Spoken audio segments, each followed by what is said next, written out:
और बीजेपी सूत्रों के हवाले से इस वक्त की बड़ी खबर आपको बता दें, तीनों राज्यों में अलग अलग होगा शपथ ग्रहण समारोह। सूत्रों के हवाले से यह बड़ी खबर निकलकर सामने आ रही है। एनडीए के घटक दलों को भी इसमें इनविटेशन दिया जाएगा, न्योता दिया जाएगा। बीजेपी संसदीय बोर्ड की जल्द बैठक, शाम 6:30 बजे प्रधानमंत्री मोदी दिल्ली दफ्तर आएंगे। तो तैयारियां, क्योंकि अब नतीजे साफ आ गए हैं, तस्वीर साफ हो गई है किन किन राज्यों में बीजेपी की सरकार बन रही है, इसको लेकर बीजेपी की तरफ से अब आगे की रणनीति बना दी गई है। तेलंगाना से ये तस्वीरें हम आपको दिखा रहे हैं, जहां पर कांग्रेस ने एक बड़ी जीत, प्रचंड जीत हासिल की है। पहली बार कांग्रेस स्पष्ट बहुमत के साथ तेलंगाना में सरकार बनाती हुई नजर आ रही है। मुख्यमंत्री को लेकर जो चेहरा, जो नाम अभी तक सामने आया है वो है रेवंत रेड्डी।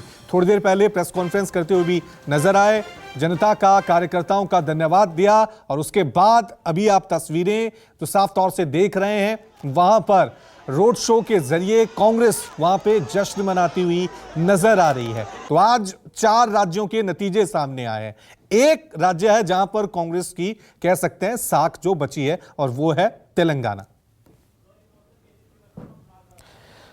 चलिए, इस बीच हम आपको अलग अलग शहरों का माहौल भी दिखा रहे हैं, और अब आगे सभी राजनीतिक दलों की क्या रणनीति होगी इस पर भी चर्चा कर रहे हैं। मेरे साथ 2 सहयोगी हमारे साथ बने हुए, केजे श्रीवत्सन हमारे साथ बने हुए, साथ में कुमार गौरव हमारे साथ बने हुए, और स्टूडियो से प्रशांत गुप्ता हमारे साथ मौजूद हैं। कुमार, मैं आपकी तरफ रुक कर लेता हूं, क्योंकि अभी जो एक खबर आई है, शपथ ग्रहण समारोह अलग अलग दिन होगा, अलग अलग समय होगा, क्योंकि अब सबकी निगाहें बीजेपी पे टिकी हुई हैं। जनता ने जो फैसला सुनाना था वो सुना दिया कि भाई मध्य प्रदेश में बीजेपी की सरकार, राजस्थान में बीजेपी की सरकार, छत्तीसगढ़ में बीजेपी की सरकार। लेकिन अब चेहरा कौन होगा, मुख्यमंत्री कौन होगा, इसको लेकर मंथन होगा। क्या अपडेट है आपके पास?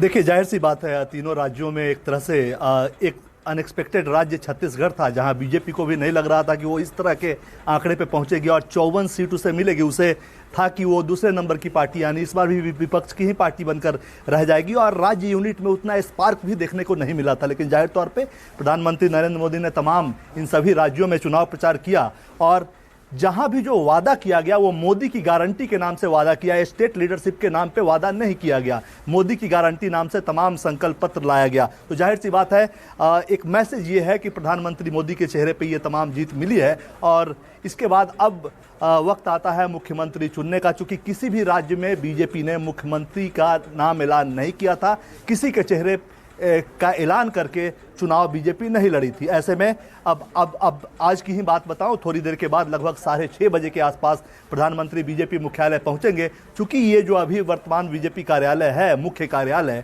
उसमें जगह छोटा पड़ जाता है, कार्यकर्ता इसमें समा नहीं पाते, उनको जगह नहीं मिल पाती। तो बीजेपी का जो एक नया दफ्तर ठीक इसके सामने बना है, विस्तार कार्यालय, वहां पे प्रधानमंत्री के कार्यक्रम को शिफ्ट किया गया है कि वहां पे ज्यादा जगह है, ज्यादा कार्यकर्ता वहां आराम से प्रधानमंत्री का भाषण सुन सकेंगे और जश्न मना सकेंगे।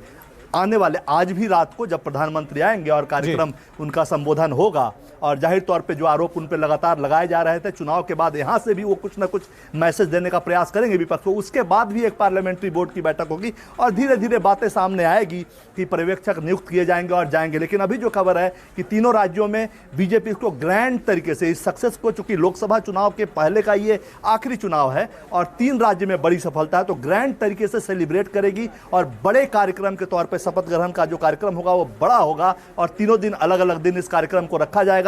सभी में प्रधानमंत्री मोदी समेत तमाम वरिष्ठ नेता शामिल होंगे। इतना ही नहीं, एनडीए के जो सहयोगी हैं उनको भी इन तीनों राज्यों में शपथ ग्रहण समारोह में शामिल होने के लिए बुलाया जाएगा। रही मुख्यमंत्री की बात, तो बीजेपी अनएक्सपेक्टेड फैसला हमेशा लेती है, इसमें कोई दो राय नहीं। लेकिन अभी जो एक इंडिकेशंस मिल रहे हैं, हालांकि इसे आप अंतिम नहीं कह सकते, लेकिन ये चर्चा जरूर है पार्टी के अंदर कि चूंकि ठीक है, शिवराज सिंह चौहान को मुख्यमंत्री घोषित करके चुनाव नहीं लड़ा गया था, लेकिन ये जो इतनी बड़ी जीत हुई है वहां पे, उसमें उनके चेहरे का भी तो रोल है। ऐसा नहीं है कि उनके चेहरे का रोल नहीं है। उन्होंने 160 के आसपास सभा की थी, प्रधानमंत्री ने 14 बड़ी रैलियां की थी, उसका भी इंपैक्ट है, और शिवराज सिंह चौहान का भी इंपैक्ट है। दूसरी तरफ राजस्थान में जो आंकड़ा है वो इतना ज्यादा नहीं है कि बीजेपी कोई बहुत ज्यादा रिस्क ले सकती हो, और वहां की मजबूत नेता वसुंधरा राजे सिंधिया हैं। तीसरा छत्तीसगढ़, वहां एक तरह से एक अपना चेहरा खुद ब खुद सामने ला पाने में रमन सिंह फेल रहे हैं। बाकी इन दोनों राज्यों में शिवराज और सिंधिया एक्टिव दिखी, लेकिन छत्तीसगढ़ में वो थोड़ा पीछे रह गए। वो अपने आप को प्रेजेंट नहीं कर सके, पार्टी के अघोषित उम्मीदवार के तौर पे भी सामने नहीं आ सकते। उन्होंने लो प्रोफाइल मेंटेन रखा। लेकिन माना जा रहा है कि चूंकि लोकसभा चुनाव में इन तीनों नेताओं पे अगर दांव खेला जाए, लोकसभा चुनाव चूंकि सामने है, ठीक है, लेकिन गौरव अगर हम गुजरात का एग्जांपल ले लें, हरियाणा का एग्जांपल ले लें, उत्तराखंड का एग्जांपल ले लें, बीजेपी ने चेहरों को लेकर, मुख्यमंत्रियों के नाम को लेकर हमेशा सरप्राइज किया, चौंकाया है। किसी को कानो कान खबर नहीं थी जब गुजरात का चीफ मिनिस्टर घोषित किया गया था। केजे श्रीवत्सन हमारे साथ बने। केजे, आपकी तरफ मैं रुक कर लेता हूं। केजे, क्योंकि राजस्थान को लेकर एक चेहरा जो कह सकते हैं नेशनल पॉलिटिक्स के नजरिए से या दिल्ली से हम देखें तो वसुंधरा राजे सामने नजर आता है, लेकिन एक और चेहरे का नाम बालकनाथ, उनका नाम भी सामने आ रहा है। तो आपको लग रहा है पसोपेश होगी बीजेपी के लिए एक चेहरे पे सहमति बनाना?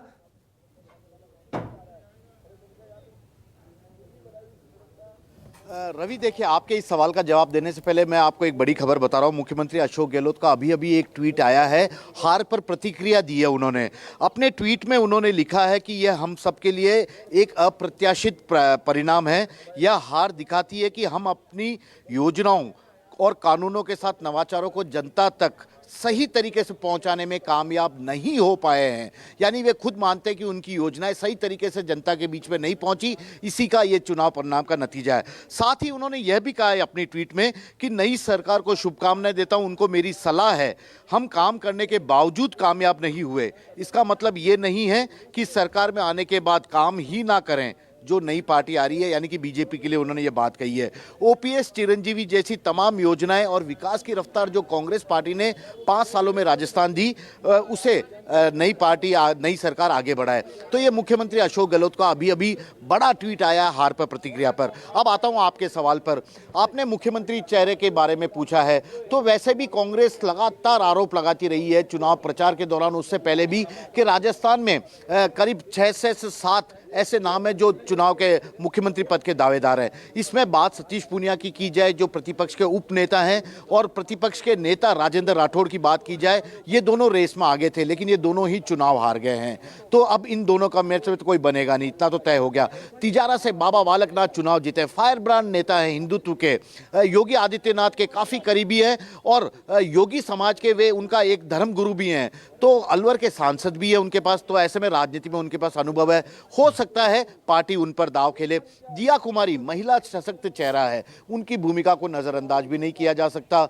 इसी तरह कई और नाम भी आप गिन सकते हैं, जिसमें ओम बिरला लोकसभा स्पीकर का नाम भी लगातार सामने आ रहा था कि वे भी मुख्यमंत्री बन सकते हैं। लेकिन वसुंधरा राजे की जो आपने सवाल पूछा था, यदि बीजेपी को एक 100 के आसपास सीट मिलती, 100 से 104 के बीच में कहीं सीट मिलती, तब वसुंधरा राजे को बीजेपी को बनाना ही पड़ता, क्योंकि इस तरह के हालात हो जाते। वसुंधरा राजे कतई तैयार नहीं होती थी उनसे कोई जूनियर आकर मुख्यमंत्री पद पर के कुर्सी पर बैठ जाए। लेकिन अब तो पूर्ण बहुमत मिला है बीजेपी को, काफी ज्यादा सीटें हैं। ऐसे में वसुंधरा राजे की नाराजगी या नहीं नाराजगी कोई फर्क नहीं पड़ेगा। लेकिन अब ये देखिए, बड़ी खबर यह भी है कि वसुंधरा राजे बीजेपी दफ्तर पहुंच गई हैं, क्योंकि वसुंधरा राजे को अक्सर देखा गया 5 साल में कि जब भी पार्टी की कोई बड़ी बैठक होती है वो उस बैठक से नदारद रहती है, बैठक में शामिल नहीं होती है। लेकिन अब एक के बाद एक नई हलचल, एक जो सियासी लड़ाई होती है, जो जनता के बीच लड़नी होती है, वो सभी राजनीतिक दलों ने लड़ ली है। जनता ने फैसला सुना दिया है। एक दूसरी सियासी लड़ाई जो पर्दे के पीछे होती है, जिसकी स्क्रिप्ट कभी दिल्ली लिखी जाती है तो कभी संघ में लिखी जाती है, अलग अलग जगहों पे संघ ली जाती है, और उसके बाद पिक्चर सामने आती है, उसको लेकर अभी थोड़ा इंतजार करना होगा, क्लाइमैक्स का इंतजार करना होगा। प्रशांत गुप्ता हमारे साथ बने। प्रशांत, एक जो मुझे लग रहा है, क्योंकि जब ये चुनाव हो रहे थे तो विपक्ष की तरफ से एक मैसेज देने की कोशिश की जा रही थी कि भाई ये सेमीफाइनल है, 2024 का सेमीफाइनल है। क्या मैसेज जाएगा 3 बड़े राज्य उत्तर भारत के, हिंदी बेल्ट के, बीजेपी के कब्जे में? जी बिल्कुल, देखिए 4 राज्यों के चुनाव हैं, और इन 4 राज्यों के चुनाव को एक तरीके से लोकसभा के चुनावों से पहले सेमीफाइनल के तौर पे देखा जाता है। लेकिन अगर हम 2018 की बात करें तो इन 3 राज्यों में, जिसमें अभी बीजेपी आई है, इसमें कांग्रेस आई थी, और 2024 के जो 2019 के माफ़ करेगा जो नतीजे थे वो सबके सामने हैं।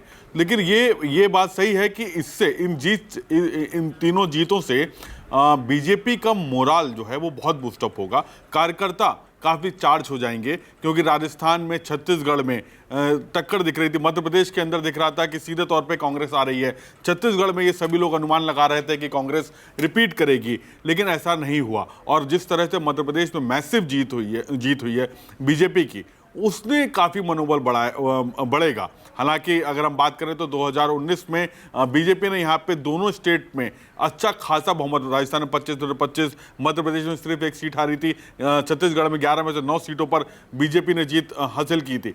तो ये 2024 की जो लड़ाई है उसमें जरूर कामयाबी मिलेगी।